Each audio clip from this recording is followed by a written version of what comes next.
வணக்கம் தோழர்களே. மலேசியால அப்போ மணி ஒரு 2 மணி இருக்குங்க. நான் அப்பதான் பேச ஆரம்பிக்கிறேன். வெளியே பயங்கரமான சத்தம், பயங்கரமான முழக்கம், கோஷம். வெளியேறு சுந்தரவள்ளி வெளியேறுன்னு சத்தம். என்னடா இது சுந்தரவள்ளி வெளியேன்னு திடீர்னு கேக்குதுன்னு அவங்க சத்தத்தை கேட்ட உடனே அரங்கத்துக்குள்ள இருந்தவங்களும் கத்த ஆரம்பிச்சிட்டாங்க. சுந்தரவள்ளி வெளியேறு, சுந்தரவள்ளி வெளியேறுன்னு பயங்கர சத்தம். என்னடான்னு நான் என்ன பண்றது, முன்னாடி போக முடியாது, இன்னும் பயங்கரமான கூட்டம் நின்றுட்டு இருக்கே.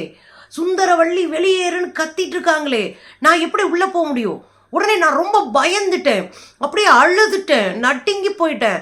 உடனே நான் என்ன பண்ணுறேன், பின்கேட்டை உடச்சிக்கிட்டு பின்கேட்டை திறந்துட்டு அப்படியே ஓடுனா என்னை விரட்டி வர்றாங்கங்க. அந்த கூட்டம் நெருக்கி ஒரு 2000-3000 பேர் இருப்பாங்க. நான் ஓடுறேன் ஒத்தாலா, என்னை 2000-3000 பேர் விரட்டி வர்றாங்க. கடைசியில் பார்த்தா அந்த ஊரில் மலேசியாவில் இருக்கிற மக்கள், மலேய மக்களாக இருக்கட்டும், அப்புறம் சைனார்களாக இருக்கட்டும், எல்லாருமே பயங்கரமாக என்னை விரட்ட ஆரம்பிக்க, மூச்சு இறக்க ஓடிக்கிட்டே இருக்கேன். அவங்கள விடுற மாதிரி இல்லை, விரட்டி வர்றாங்க. வந்தால் ஒரு கட்டத்தில் பார்த்தேன் பாருங்க, லெஃப்டில் திரும்பினேன். நான் எப்பவுமே லெஃப்டில் தான் திரும்புவேன், ஏன்னா லெஃப்டிஸ்ட் இல்லையா. லெஃப்டில் திரும்பினா பெரிய கடலுங்க, பெரிய கடல். அப்படியே பார்த்தேன்ல, ஆஹா வழி கிடைச்சிச்சு. நான் ஓடி போய் பதக்குன்னு கடலில் குச்சிட்டேன். எப்படிதான் எனக்கு அந்த நீச்சல் ஆற்றல் வந்துச்சுன்னு தெரியலங்க. நீந்திக்கிட்டே இருக்கேன். அப்படியே உடம்பெல்லாம் அப்படி முறுக்கேறின மாதிரி ஒரு வெறி, நீந்தி ஓடுறேன். போனால் அங்கே ஒரு 4-5 மீனவர்கள் அந்த கடலில் மீன் பிடிச்சிட்டு இருக்கிறாங்க. சின்ன ஹெலிகாப்டரில் வந்து மீன் பிடிக்கிறாங்க. அவங்க ஏழை போல இருக்கு. சின்ன ஹெலிகாப்டரில் மீன் பிடிக்கும் போது அவங்க என்ன நீந்துறதை பார்த்துட்டு உடனே ஒரு ஏணியை போடுறாங்க. பச்சைன்னா அதை பிடிச்சி ஏறி மேலே போய் உட்காந்தேங்க. அப்படியே இந்தியாவில் வந்து தமிழ்நாட்டில் இறக்கி விட்டாங்க. அப்போதான் உயிரே வந்துச்சு. இப்படி கதை சொல்ல எனக்கும் ஆசைதாங்க. சங்கிகள் மனம் குளிர இப்படி ஒரு கதையை சொல்றதுக்கு எனக்கும் ஆசைதான். ஆனால் நடந்த உண்மை வேறையே. நம்ம உண்மையை பேசி தானே பழக்கம். அதனால சங்கிகளுடைய கண்ணீரை தொடச்சிட்டு அமைதியாக கேளுங்க சங்கீஸ். இது 2-3 நாளாக நானும் பார்த்துட்டு இருக்கேன். நான் மலேசியா போனதை கூட யார் எங்கேயும் போடல. போயிட்டு வந்த பிறகு தான் முந்தா நாள் தான் நைட்டு ஏர்போர்ட்டில் உட்காந்து போட்டுக்கிட்டு இருந்தேன் மலேசியாவில் இருக்க ஃபோட்டோஸு. நான் போகிறதையும் போடுறதில்ல, வர்றதையும் போடுறதில்ல, பேசுனதையும் போடுறதில்ல. நான் என் பாட்டுக்கு என் வேலையை செஞ்சுட்டு போகிறேன். ஆனால் என்ன பேரை கேட்டாலே சும்மா அதிர்து இல்லை அப்படின்னு கதறானுங்க சங்கி பயலுங்க. நான் என்னத்த பண்ணுறது, மலேசியாவிலையும் கதறுவாங்கன்னு நான் எதிர்பார்க்கலங்க. லோக்கல் சங்கிகளுக்கு தான் அறிவில்லை கதறாங்கன்னு பார்த்தா மலேசியாவில் அதை விட கதறல் கூட. 2 இருக்கும். 21ஆம் தேதி 2 மணி நான் பேச ஆரம்பிக்கிறேன். நெருக்கி ஒரு மணி நேரம் 50 நிமிஷத்துக்கு மேலே பேசிட்டேன். பேசி முடிச்ச பிறகு கேள்வி நேரம் செஷன். கேள்வி கேட்பாங்க, நம்ம அதுக்கு பதில் சொல்லணும். அரசியல் குறித்து, சமூகம் குறித்து, பொருளாதார ஏதாவது ஒரு கேள்வி கேட்பாங்க, நம்ம அதுக்கு பதில் சொல்லணும். அப்போ கேள்வி நேரத்தில் தான் ஒத்த சங்கி வந்து சிக்குது. அந்த சங்கி வயசான சங்கி, நடக்க முடியாத சங்கியா இருக்கு. மகனை துணைக்கி கூப்பிட்டு வந்திருக்கு. இந்த 2 சங்கியை தான் உள்ள வந்தது. சுந்தரவள்ளி ஓட விரட்டப்பட்டார், சுந்தரவள்ளிக்கு செருப்படி கொடுத்த மலேசிய மக்கள், சுந்தரவள்ளி பின்னங்கால் பிடரையில் அடிக்க, என்னெல்லாம் ஆசை இருக்கோ சங்கி பயலுக்கு அதை பூரா தலைப்பா போட்டு சொரிஞ்சுக்கிட்டானுங்க. அதாவதுங்க, சுயமா சொரிஞ்சுக்கிறதுக்கு நம்ம குத்தம் சொல்ல முடியாதுல்ல, சொரிஞ்சுக்கட்டும்னு நாங்களும் விட்டுட்டோம். அதில் என்னன்னா 2 சங்கி வந்து மாட்டுச்சு. அதில் ஒரு சங்கி கேள்வி கேட்குது. அதில் ஒரு சங்கி எனக்கு பெரியாரை பிடிக்காதுன்னு, ஏன் பிடிக்காதுன்னு கேட்டேன். அதுக்குள்ளே வந்து அவங்க மகனை கூப்பிட்டு ஆதாரத்தை போடுங்க, நீங்கள் ராமரை செருப்பால் அடிப்பீங்கன்னு சொன்னீங்க அப்படின்னு ஆதாரத்தை கொண்டு வராங்க. அது என்ன ஆதாரம்னா ஒரு இத்து போன ஆதாரங்க.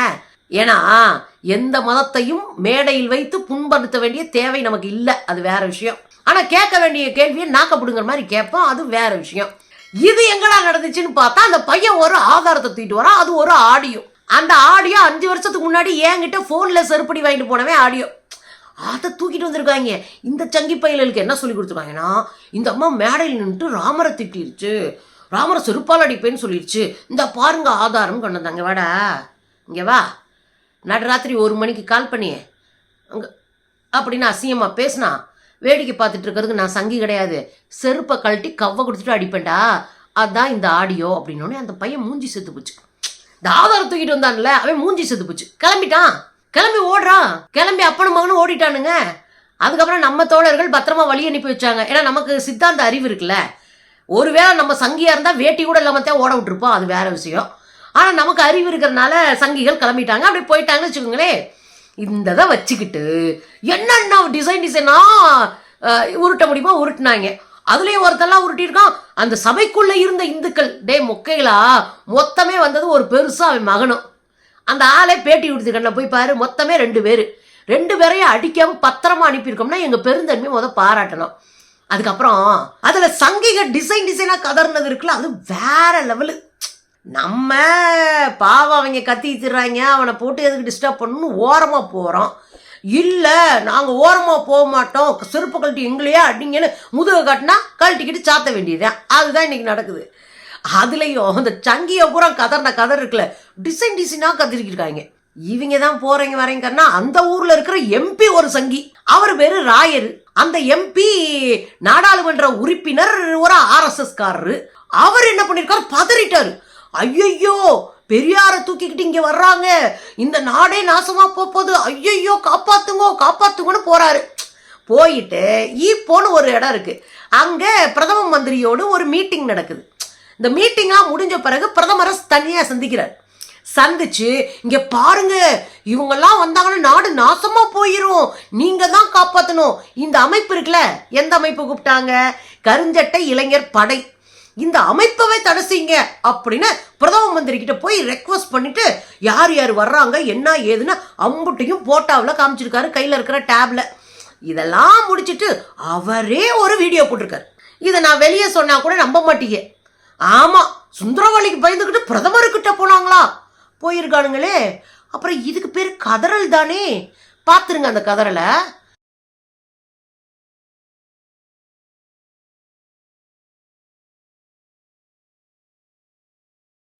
எல்லோருக்கும் வணக்கம். இன்றைக்கு ஈப்போவில் நடந்த ஒரு நிகழ்ச்சியில் நான் பிரதமரை அவர்களை சந்தித்தேன். நாளைக்கு கோலாலம்பூர் சைனீஸ் அசெம்பிளி ஹாலில் நடைபெறும் பினாங் இன்டர்நேஷனல் யூத் ரேஷனலைசேஷன் ஃபோரமை தடை செய்வதற்கு பிரதமர் அவரிடம் நான் மனு செய்திருக்கின்றேன். அதை பரிந்துரை செய்து கூடிய சீக்கிரம் முடிவு வைப்பார் என்று தெரிவித்தார். நன்றி, வணக்கம். பாத்தீங்கல்ல, பெரிய மனுஷன் ஒரு MP சுந்தரவல்லியை அப்படியே எதிர்கொள்ள முடியாம பின்னங்கால் பிடரில் அடிக்க பிரதமரை போய் சந்திச்சிருக்காருன்னா, கதர்னது நானா அல்லது நீங்களா? ஐயா நில்லுங்க, இதோட முடியல, அடுத்த கதறல்கள் கேட்கணும்ல. அடுத்து ஒரு சின்ன பையன், அவர் இந்து தர்மத்தை காப்பாற்ற பிறந்த பையன் போல இருக்கு. அவன் சொல்றான், தமிழ்நாட்டுல ஓடாத குப்பையெல்லாம் தூக்கிட்டு, பெரியாரியும் ஓடாத குப்பையெல்லாம் தூக்கிட்டு மலேசியாவுக்கு வந்திருக்காங்க. ஏண்டா தம்பி, அதுதான் ஓடாத குப்பை தானே, எதுக்கு வீடியோ போட்டு கதற? ஓடாத குப்பைக்கு எதுக்குப்பா வீடியோ போட்டு கதறணும்? அம்புட்டு பயம். அந்த மனுஷை செத்து போய் 50 வருஷத்துக்கு மேலாச்சு, அதுக்கு இந்த பயம் பயத்தாங்கன்னா உசுரோட வந்துருவாரோன்ற பயம் தானே. நீ அதை கூட நம்புற கும்பல் தானே. அந்த சின்ன பையன் எப்படி கதறிருக்கான்னு பாருங்களேன். தமிழ்நாட்டில் ஓடாத இந்த குப்பை இருக்குல்ல, இந்த பெரியாரிசம் குப்பையை நம்ம மலேசியாவில் எஸ்பெஷலி தமிழ் ஸ்கூல் சில்ட்ரன்ட்டையும் நம்ம இளைஞர்கள்கிட்டையும் இவங்க பிரெயின் வாஷ் பண்ற மாதிரி பட்டறைகள் இந்த மாதிரி ப்ரோக்ராம் செஞ்சு அவங்கள்ட்ட இந்த மாதிரி கருத்துக்கள் திணிக்கிறாங்க. தமிழ் ஸ்கூல்ல பெரியார் புக்குக்கெல்லாம் டிஸ்ட்ரிபியூட் பண்ணியிருக்காங்க. அதாவது இவங்கெல்லாம் நம்ம சமய கல்வி, அதாவது நன்னெறி அறம் செய்யற விஷயத்தெல்லாம் எதிர்க்கிறாங்க. நீங்க பாருங்க, பெரியார் சனாதன தர்மத்தில் பாகுபாடு பத்தி பேசுறாரு. அதாவது இப்ப இல்லாத ஒரு விஷயத்தை இவங்களாவே திருப்பி கலருவாங்க. பாத்தீங்கல்ல, அடுத்து ஒரு சங்கி இருக்கான். அடுத்து ஒரு சங்கி ஃபேஸ்புக்கில் எழுதுறான், கருப்பு சட்டை அவங்க நாத்திகர்கள், சிவப்பு சட்டை கம்யூனிஸ்டுகள் இஸ் ஈக்குவல் டு பெரியாரியம். ரைட்டு. அடுத்து போட்டார் பாருங்க, இங்க இருக்கிற சில அரசியல் கட்சிகள் அவர்களோடு கூட்டு. ஏன்னா நாங்கன்னா குண்டா வைக்க போனா மக்களை ஒருங்கிணைக்கிறோம், மக்கள்கிட்ட பேசுறோம், ஒற்றுமையா இருப்போம்னு சொல்றோம், அதுக்கே இந்த கதறா பாருங்க. பாத்தீங்கல்ல போஸ்டர, கதறி இருக்காப்ல. அதெல்லாம் விடாம கதறினாங்க. இதெல்லாம் தாண்டி லேட்டஸ்டா ஒரு கதறல் இருந்துச்சு பாருங்க. அங்க மின்னல் எஃப்எம்னு ஒரு எஃப்எம் இருக்குங்க. அங்க பல மொழிகளை அந்த அரசு மதிக்குது. அங்க தமிழர்கள் இருக்கிறாங்க, அங்க மலேய மக்கள் இருக்கிறாங்க, அங்க சீனர்கள் இருக்கிறாங்க. இவங்க எல்லாத்தையும் மதிச்சு அவங்க மொழியில எஃப்எம் இருக்கு. இங்க தமிழ் மொழியில இருக்கிற எஃப்எம் தான் மின்னல் எஃப்எம். அதுல பெரியாருடைய நினைவு நாள் அன்று பெரியாரை பற்றி பேசிட்டாங்களாம். அப்புறம் என்ன கேட்டுக்க, மின்னல் எஃப்எம் குறித்து கவர்மெண்டே கம்ப்ளைண்ட். கவர்மெண்ட் எஃப்எம் வச்சு கவர்மெண்டே கம்ப்ளைண்ட். அதுலயும் அங்க இருக்கிற தமிழர்கள் சொன்னாங்க, போன வருஷம்லாம் விடிய பேசணும் பெரியாரை பத்தி, ஒரு வயலும் கண்டுக்கல கேட்கல. இந்த வருஷம் என்ன இந்த கதறானுங்க? என்ன பண்றது, நான் வந்தா ஏதோ நடக்கும்னு நம்புறானுங்க, அந்த அளவுக்கு பயப்படுறானுங்க. அதுதான் நம்ம இந்த மின்னல் எஃப்எம்க்கு யார் கம்ப்ளைண்ட் பண்ணது அப்படின்னா நேஷனல் மலேசிய இந்து தர்ம மாமன்றம். பாருங்களேன். ஆனா ஒண்ணு தெரியுங்களா, இம்புட்டு கதறுன பிறகு எவ்வளவு கதறு, விடிய கதறினாங்க பாருங்க. எம்பியில தொடங்கி பிரைம் மினிஸ்டர் வரையும் போய் இம்புட்டு கும்பலும் கதறின பிறகும் அது 21ஆம் தேதி இவங்க வந்து அலப்பறை பண்ணி அடி வாங்கிட்டு ஓடினாங்களே, ஓடின பிறகு நான் 1/2 மணி நேரம் பேசினேன். அது வேற விஷயம். அதுல ஒரு சின்ன சம்பவத்தை பாக்குறீங்களா, பாருங்க.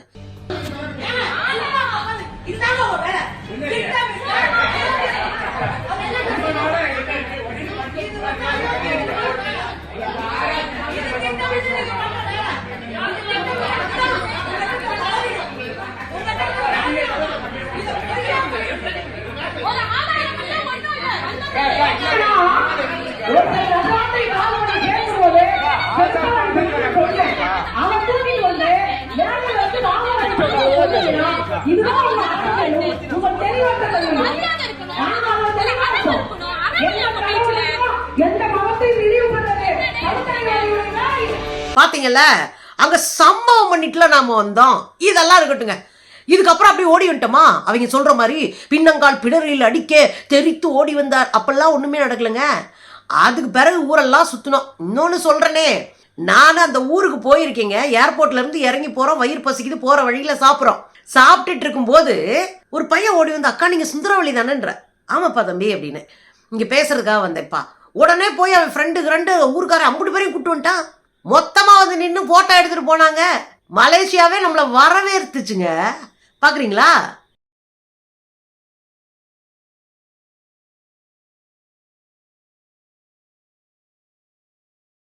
பாத்தீங்கல்ல, இதுதான் நம்ம தரமா சம்பவம் செய்வோம், மக்கள் நம்மளை அள்ளி கொண்டாடுவாங்க. சரியா? அதுதான் அங்கேயும் நடந்துச்சு. இந்த சம்பவங்களுக்கெல்லாம் பிறகு 3 நாளா பேசிட்டு இருக்கேன். ஈப்போல பேசினேன், காஜாங்ல பேசினேன், ஷா ஆழம்ல பேசினேன். பாருங்களேன்.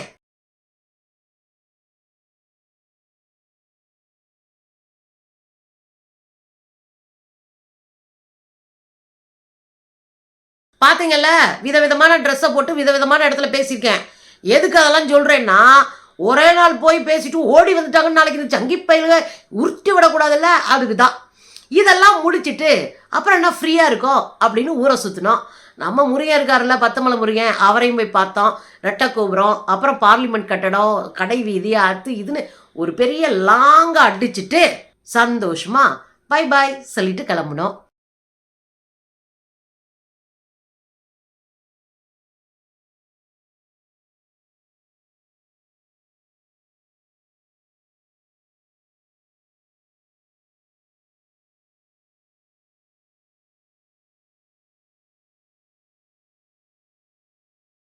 இதில் சங்கிகளுக்கு என்ன கிடைச்சிருக்கும்? பரவாயில்லைங்க, அவனுங்களும் சந்தோஷமாக இருந்துட்டு போட்டுமே. 2 நாள் சந்தோஷமாக இருப்பானுங்களா? நம்ம தான் ஆதாரத்தை பூரா அவுட் பண்ணிட்டோமே. இனி அசிங்கப்படுறது தான் தமிழ்நாட்டில். ஐயோ சாரி, மலேசியாவும் சேர்ந்து அசிங்கப்பட்டோம். சரிதானுங்களா? அதில் ஒன்றுங்க, இவ்வளோ பேர் இவங்கெல்லாம் யாருன்னே நமக்கு தெரியாது. ஆனால் நம்ம பின்னாடி ஒரு வேலை நடந்துகிட்டே இருக்குன்னு தெரியும். இவ்வளவு சங்கதியும் திரட்டி நமக்கு கொடுத்தவங்க தோழர் கௌசல்யா. அவரோட சேர்ந்து நின்று நமக்காக நின்று அடித்தவர் தோழர் நாகேனு. அவங்க 2 பேருக்கு என்னுடைய நன்றிகள். மலேசியாவில் கொண்டாடுனாங்க பாருங்க. ஒருத்தர்லாம் சொல்றாரு, உங்களை பார்த்தது கடவுள் கொடுத்த புண்ணியங்கன்னாரு. எங்க பெரியாருடைய நினைவு நாள். எனக்கே அதிர்ச்சி ஆயிடுச்சு, என்னடா இங்கே வந்து இப்படி பேசுறாருன்னு. அவர் கடவுள் நம்பிக்கை இருக்கிறவர் போல இருக்கு. பார்க்கறதுக்காக வந்திருக்காரு. என்னை கையை பிடிச்சிட்டு பேசும்போது பக்கத்தில் இருக்கிற நாகேன் தோழர் அதிர்ச்சியாக பார்க்குறாரு, என்ன தோழர் இப்படி சொல்கிறாரு அப்படின்னு. அதான் அப்படித்தான் மலேசியாவில் நடந்துச்சு. நான் ஜாலியாக கொண்டாடிட்டு வந்திருக்கேன். என்ன மலேசியாவில் இருக்கிற தமிழ் மக்கள் கருஞ்சட்டை இளைஞர் படைன்னு அத்தனை பேரும் கொண்டாடி சந்தோஷமாக அனுப்பியிருக்காங்க. உங்களுக்கு எரியத்தானே செய்யும்.